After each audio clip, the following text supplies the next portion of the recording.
The movie opens in a quiet nursing home, where an elderly man reads a romantic story from a worn notebook to an old woman suffering from severe memory loss. She doesn't know who he is, but she listens as if the story belongs to her soul.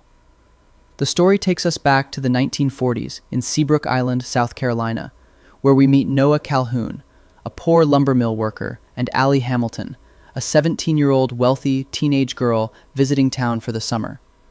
From the moment Noah sees Allie at a carnival, he becomes captivated by her, and he immediately starts seducing her.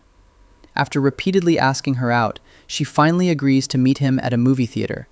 Out with him, honey. Okay, fine. I'll go out with you. No, don't do me any favors. No, I want to. You want it? Yes! You want it? Say it. I want to go out with you. Say it again. I want to go out with you! And after the cinema, they go for a walk in the street and share a dance in the middle of the road. What starts as a reckless summer romance quickly turns into a deep, undeniable love.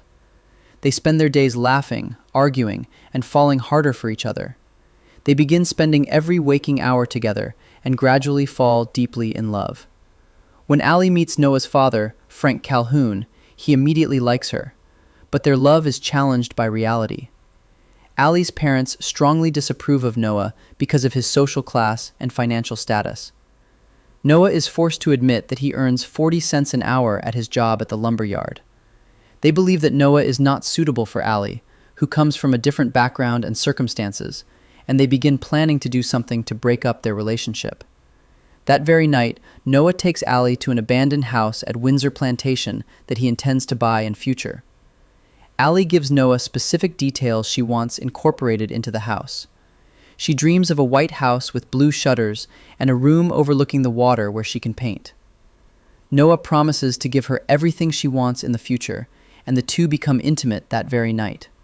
However, they are interrupted by Noah's friend Finn, who brings news that Allie's parents have reported her missing and the police are looking for her. When Allie and Noah return to her parents' mansion, Allie's mother Anne humiliates Noah and warns that Allie is likely to end up pregnant or heartbroken. They then forbid her from seeing Noah. Before the summer ends, the next morning, Anne announces that the family is returning home to Charleston. Worried, Allie attempts to contact Noah, but is unable to find him, so she asks Finn to tell him that she loves him, even though they had a fight. Okay, can you just tell him that I love him then? Can you do that? I'll tell him. When Noah receives the message, he rushes to Allie's home, only to find the house gated and empty. Allie is taken away, and the two are forcibly separated. Noah writes to her every single day for an entire year, but she never receives the letters. Unbeknownst to him, Allie's mother secretly hides them. When all 365 letters go unanswered, he eventually stops writing in an attempt to move on. Heartbroken, Noah joins the army during World War II, while Allie moves on to live a different life. She volunteers at a hospital for wounded soldiers, where she meets Captain Lon Hammond Jr., a wealthy and successful man, and eventually becomes engaged to him. On the outside, her life appears perfect. But something is missing.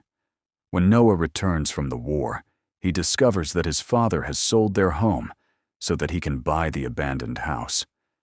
While visiting Charleston, Noah sees Allie and Lon at a restaurant, and he convinces himself that if he restores the house, Allie will come back to him. Once the renovation is completed, a newspaper publishes a photo of Noah standing in front of the beautifully restored White House, the same house he once promised to rebuild just for her. One day, Allie sees the photo and, overcome with emotion, realizes she never truly moved on. After asking Lon for permission to take a short trip before the wedding, Allie returns to Seabrook and finds Noah living in the restored house. The two rekindle their relationship and become intimate. Noah tells Allie about the 365 letters he wrote to her, and they realize that her mother had kept them from her. The passion between them is undeniable. But Allie is engaged, and she must make a choice. She spends a few days with Noah, reliving the love they once shared. Noah tells her that he never stopped loving her, and that every decision he made was for her. He rebuilt the house in the hope that she would one day return. Eventually, Allie decides to leave and return to her fiancé. Before she goes, however, Noah confronts her. He reminds her that loving him was never easy, but it was real. He tells her that no matter what she chooses, she must choose what truly makes her happy. Allie returns home feeling torn apart. Several days later, Anne appears at Noah's doorstep to warn Allie that Lon has followed her to Seabrook. After a heartfelt conversation with her mother, Allie finally learns the truth. Anne hid Noah's letters because she knew how powerful their love was. Anne then takes her for a drive and reveals that she once had a love like that with a young man from a lower social class in town, but she lost him.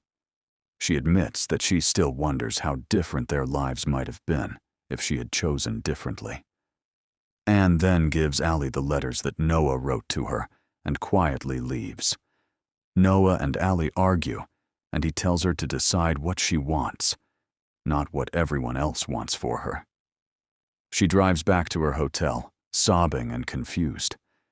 Realizing that she can no longer deny her heart, Allie confesses to Lon that she has been spending time with Noah.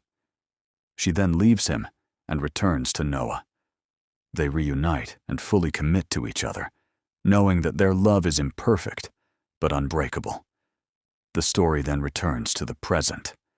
The elderly man finishes reading from the notebook, and suddenly, the old woman experiences a moment of clarity.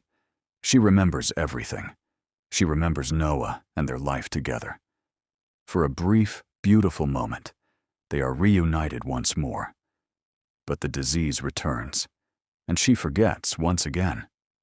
In the film's final moments, Noah lies beside Allie in the nursing home, holding her hand. As the camera fades, we learn that they pass away together in their sleep, united in love until the very end. Thanks for watching.